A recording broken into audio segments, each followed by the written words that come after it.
Hello ladies and gentlemen, and welcome back to Sunless Skies. In the last episode we delved into the heart of the well and found the bones of a sun. How overly exciting. This did, however, increase our nightmares somewhat, so I'm going to spend some time here in Magdalen's and lower our terror real quick in the honorific chambers. For some cases of sleepless nights lost in formless terror, of persistent night terrors and elusive dreams, more severe treatments are required. Let's go with your mother. Why not? And it's going to cost us one moment of inspiration, but we have a few. Mother sits behind a screen today. Her head aches, she says, but is dismissive of any intimation of concern on your part. She wants only to hear your concerns. She has her knitting. I thought your engine could use a little colour, she says. Hookah smoke emerges in billows from behind the painted screen. That only got rid of one of our nightmares, huh? Is it more expensive if I go again? Oh boy. Okay, that's slightly terrifying. Okay, so I believe we need to drop off the Baroness to New Winchester, so let's go and do that. We have enough fuel and supplies, I believe, to get to New Winchester from here, so let's go. We're going to have to be careful when it comes to our nightmares. I'm sure they'll be fine. One is better than two. And I could spend the moment of inspiration, but I don't know what happens if I need it. I'm sure there's ways of getting moments of inspiration quite easily. I just don't remember what it is off the top of my head. I think I have to convert it from something else. It could be from the ruins. It normally is. I mean, my game audio is so loud right now. How strange. I don't know why my volume hasn't changed. Ooh, something grave.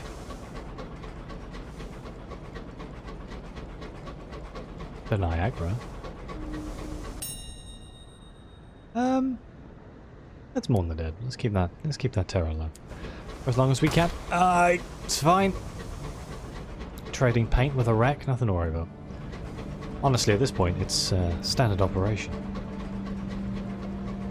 So after we've gone back to New Winchester and dropped off the Baroness, that leaves us with one of the scientists slash important people, and I believe it is the Blue Kingdom. And, well, I've been putting it off for a very long time. How bad can it go? The clamour of New Winchester can be heard on the wind, familiar as a disagreeable uncle. I'm almost there. I do believe... Can you get to the Blue Kingdom from anywhere else other than the Reach? I don't think so. Like, the Reach is definitely the centre point that has access to, like, everywhere. It would be nice if you could go from the other places. I mean, I suppose once we build our relay, we might be able to use that. The taste of smog, the sound of iron on iron. We are home. Okay. I could repair, I don't think I need to. Recent news, skullduggery at Port Avon. That's the damn soul sellers again, isn't it? No, ambition. Here we go. And let's assist the Baroness in performing a solar autopsy. You have material from the corpses of both the Son of Albion and the Son of the Reach. What can you learn from them? The Baroness maintains a well-stocked laboratory in her cellar. You convene there to conclude your research. I guess we'll just start at the top? Or killed the Son of the Reach. You have fragments of its bones to study. The Baroness investigates. It was killed by a titanic, mangling force. Even the grain of its bone fibers are distorted. You deploy implements, acids, and the industrial vice she keeps in her laboratory to see if you can duplicate the effect, but find nothing able to generate the necessary pressure. Whatever did this to the sun, it was beyond the reach of mortals. Let's investigate what killed the son of Albion. Of course, Her Majesty claims that the king of ours was defeated by the might of the Empire's navy. I have always had my doubts. Let's see, shall we?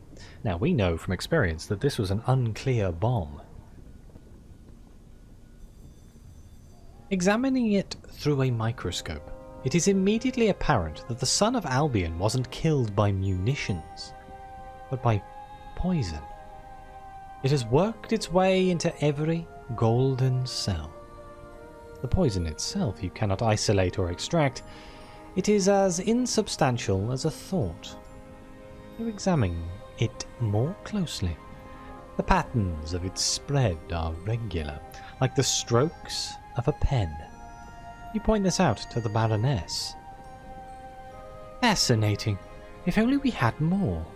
The lines look like fragments of correspondence sigils, don't they? Can words be poison, I wonder? Okay, and then finally, investigate a mysterious noise from the back of the laboratory. The Baroness is otherwise distracted. It is coming from a heavy glass jar on a workbench. The jar rattles as something iridescent whirls inside. That's a sample of peacock wind, the Baroness says, frowning. What's got it all agitated? Shall we find out? You open the jar. The wind tears from it and across the lab to the slab of gold bone, where it rages in a brief localized hurricane that scatters equipment across the cellar. Then, with an anguished wail, it disperses. The Baroness climbs to her feet. I wonder, do suns have souls? Do they leave ghosts? There are a great many winds in the heavens, aren't there? That's an interesting idea. Well, let's conclude our research. What have you learned? The Baroness ticks off points on her fingers. Firstly, that suns are not merely dying, they are being killed. Secondly, that the methods of their death are beyond the means of lesser beings. That in turn suggests that the things responsible are suns themselves, or entities of comparable magnitude. She frowns. I must say, this is rather grander than I had anticipated. I see why it consumed our mutual friend. But I think that's all we can achieve for now. I'll continue to research this, but any more will take time. I recommend you turn to another line of investigation for now, Professor. Okay, we've learned something else that we should not and gained 2,000 experience. Which leaves the worst of options here. Agree to transport the Didact on a research trip. I must consult the primary source, the roll of ash. I believe it will shed light on the friction between the conjunctions. There is a library in the Blue Kingdom at the Forge of Souls. He begins to pack his things, mostly books and a jangling collection of amulets and talismans he retrieves from the shelves. I am unsure exactly what the roll of ash is or contains. I know that it is the work of the Courtesy, a topic which our masked friend is looking into. Some of our strands are beginning to tie together. Currently, the roll is in keeping of someone called the Lamentation of Mists. He boards your engine, gingerly. I have curtailed my travel lately, he says, peering suspiciously at the stars. Increasingly, I believe some things are best left undiscovered. Okie day. Here we go. This is not going to be fun, is it? Right, firstly though, let's make sure that we actually have enough supplies to get us through, because from what I remember, Getting supplies in the Blue Kingdom is a pain in the ass. Let's go all out here. Let's go 7 and 7. We're basically full. Anything in the bank we don't need. Let's drop off that. We'll be able to get it in the Blue Kingdom if we need to. Okay, let's head into the Blue Kingdom. I am sure it'll be fine. We have a missile launcher now. That's all we need, right? A missile launcher and some amount of health. Admittedly, I probably should repair the ship, but I'm sure it'll be fine. I'm pretty sure we don't have to pay much to get into the kingdom. I know it's free to leave. I guess we'll find out. I don't think it's very expensive. It's kind of a bit of a trap, from what I gather. The Man of Fire, huh? Huh. This blue flame worries me slightly. A knock at your door in the night. You open it and find a crewman slumped in the corridor. Is he all right? His skin is scalding. And what's that on his neck? Words written on his skin? A confession. He looks up. His eyes shine as if candles burned in them. He opens his mouth and is lit from below by the blue fires burning in his belly. Well, I'm afraid there is only one option here. We're going to shoot him dead. You keep a pistol close at hand in case of mutiny. Bang. Fire. Blue as lightning pours from his mouth and engulfs him like a firework. His hands reach out. You get the gun between you and fire. He stumbles. You fire again and again, leaping back as the flame rears and snaps like a serpent. Eventually, it dies out. The man's clothes have burned away, and his skin is covered in writing, branded into him. A comprehensive litany of his every crime and guilt and embarrassment. You can hear your crew approaching, and cover his body with a sheet to spare his dignity. Oh no, that gained terror and I lost a crewman. I hope that doesn't keep happening, because if we run out of crewmen, that could be an issue. Admittedly, I think in the Blue Kingdom I can hire the undead.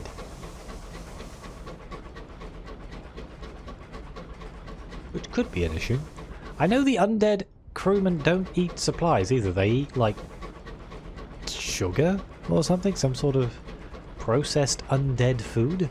Obviously, this particular series, we haven't had that much of a dealings with the Blue Kingdom, given I died when I went there. But, in my previous series, I spent quite a lot of time in the Blue Kingdom, but that was a very long time ago. I don't really remember much. So hopefully we can find a source of supplies, as in normal supplies, quite early on.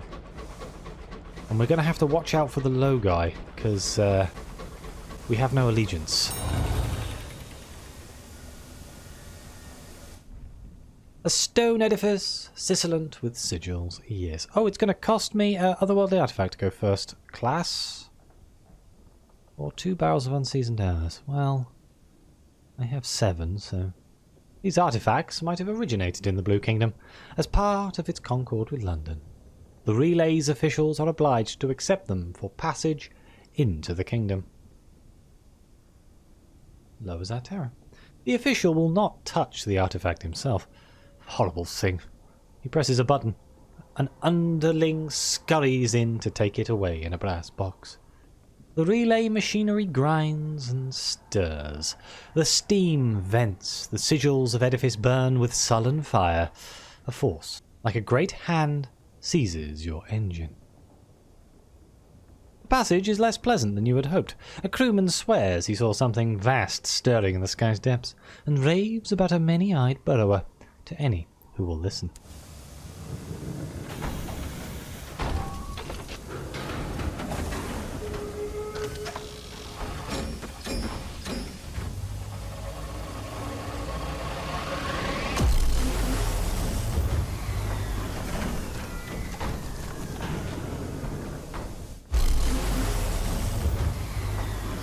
Okay, here we are again. Buckle up. This is as far as we made it last time. Oh, I'm terrified. I'm sure it'll be fine. We're going to drop in at Sky Barnet. Oh, I could have done the Industrialists quest. Oh well. The incautious driver peers at the tower housing London's embassy. Shall I fly past the ambassador's window and sound the whistle? Yes.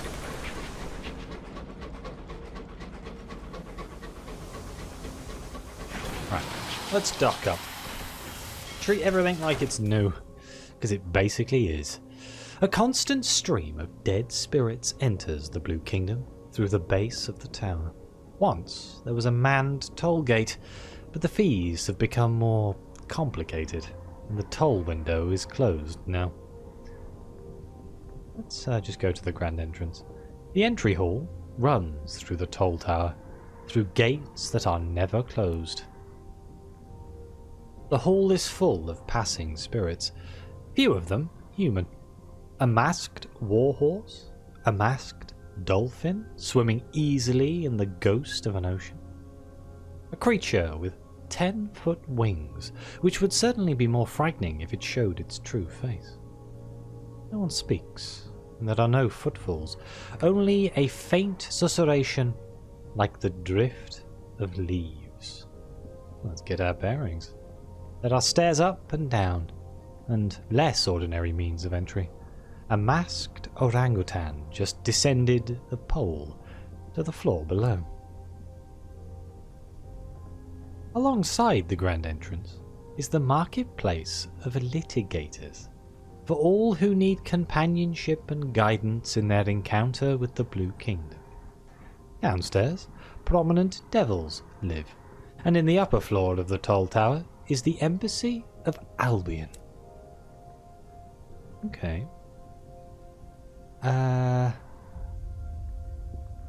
Let's go to the marketplace of litigators. Litigators and resident devils have set up their stalls among the crowd heading into the Blue Kingdom. Don't go alone. Hire a psychopomp, advises a banner in indigo lettering. A masked woman is negotiating at the first booth, offering 2 silver coins and a lock of hair. Well, we only actually have one option here. The Nameless Spirit. If only I had undistinguished souls. It carries a jar containing its voice. It wears a mask, and yet it seems familiar. A vision of the heavens, sure. I guess I could question a litigator about the Blue Kingdom. Because we are anti-deceased right now. Let's do it. They offer preliminary consultations free of charge. You ought to be marked anti-deceased, explains the litigator bluntly. You know what that means, of course. Have a seat. The consultation is free of charge for the first 12 hours. Oh, fantastic. Looking for anti-deceased status in the Blue Kingdom. Go to the White Well north-northwest of Sky Barnet to pursue anti-deceased status. North-northwest. Great. The White Well. Oh god. I am 100% sure I have read this before, but I'm going to do it again to refresh my own memory. A litigator's assistant has offered you a pillow on the stone floor and prepared you a cup of heated ox blood. In front of you is a wax tablet which offers a menu of suitable questions and which is entitled Liturgy of Consultation. Lesser Rite. Right. Ephemera. Why are the ephemera so many?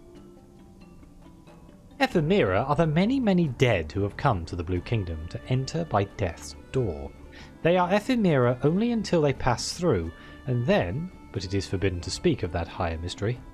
The assistant interrupts the liturgical explanation in order to ring a bell 3 times and to kiss a branch of antlers wreathed in honeysuckle. The ephemera are not entirely free of troubles, however.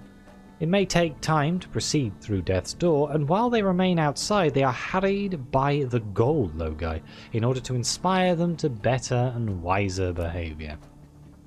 Anti-deceased. The anti-deceased are those who, and here the assistant coughs, significantly, come to the Blue Kingdom ahead of their time, when they have not yet passed away. The kingdom does permit the antedeceased a certain limited access to its functions, but one will always be something of a curiosity. The antedeceased in the Blue Kingdom must watch out for the perfection, the blue logi who punish aberrations and violations of the natural order. Yoked? Why might one dread it?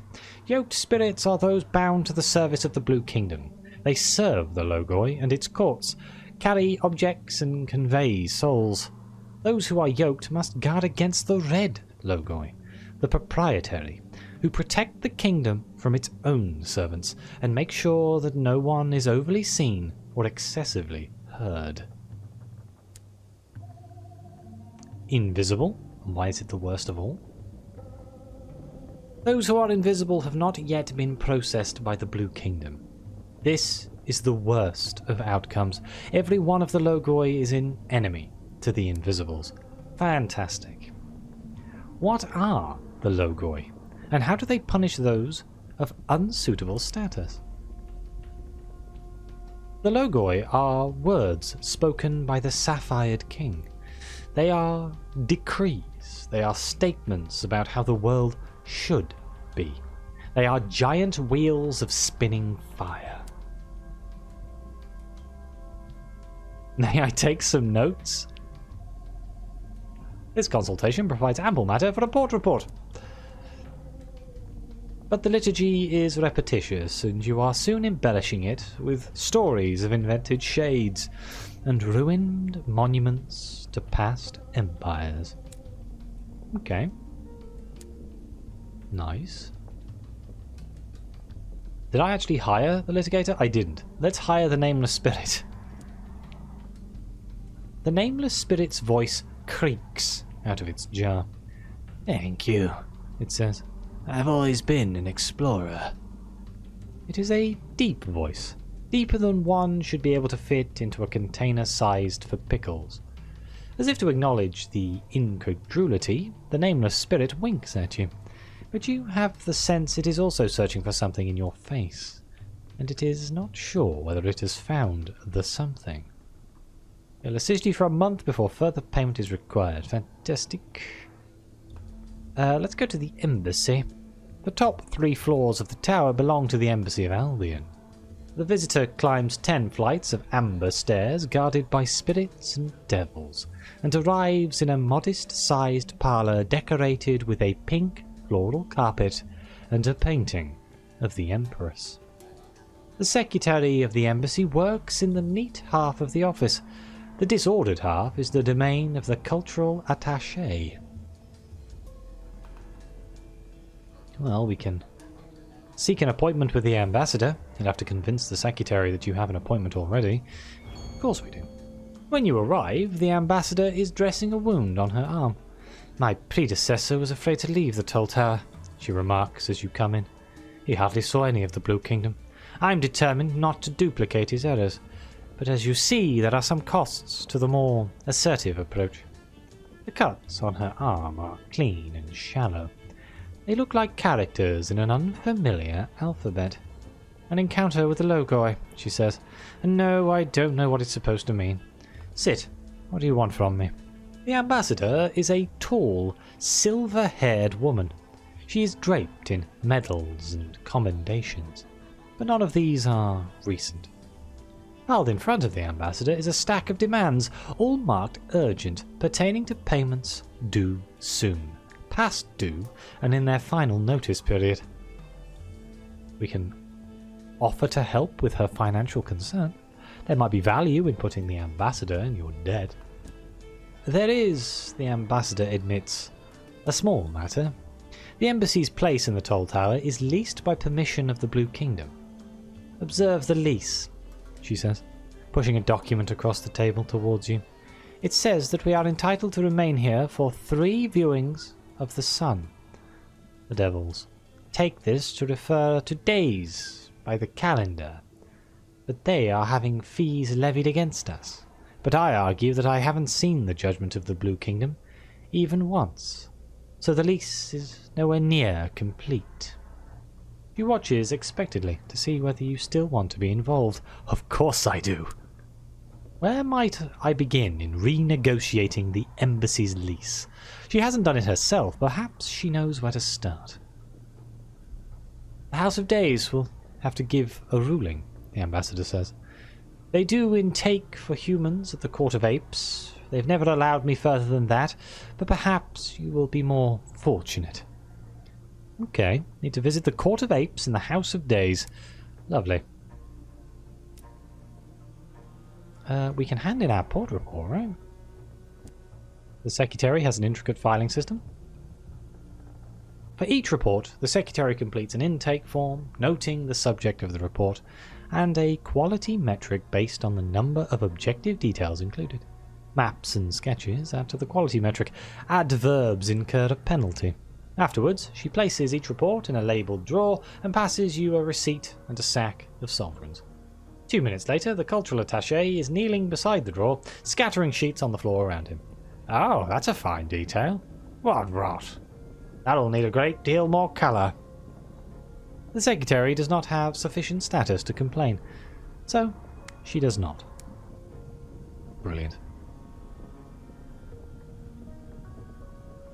Invest in copies of the cultural attaché's work. There are 19 volumes published. He is working on the 20th now. This exchanges gratitude for a volume of notes on the Blue Kingdom, which can be used to hire certain assistants.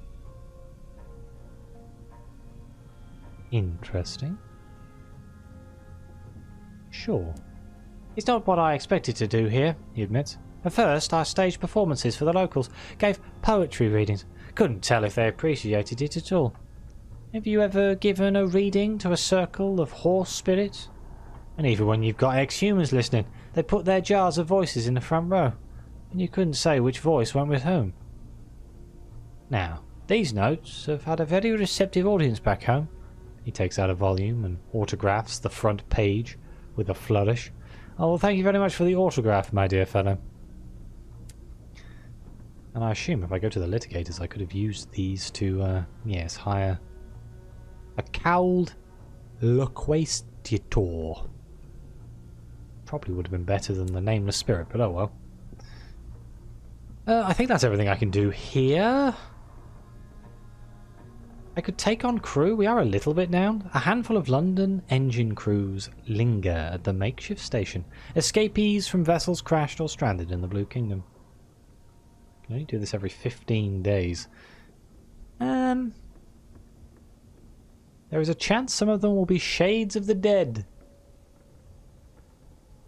That seems bad. Oh dear. You settled for a mix of the living and the dead. The former climb aboard first, seeking the company of others like them. The shades follow, bowing their masked heads as they pass you. It turns out the dead are hard workers. Each has their own foibles and virtues, just like your living crew. But their silence is contagious. Within the week, it has settled across your engine like a blanket of snow.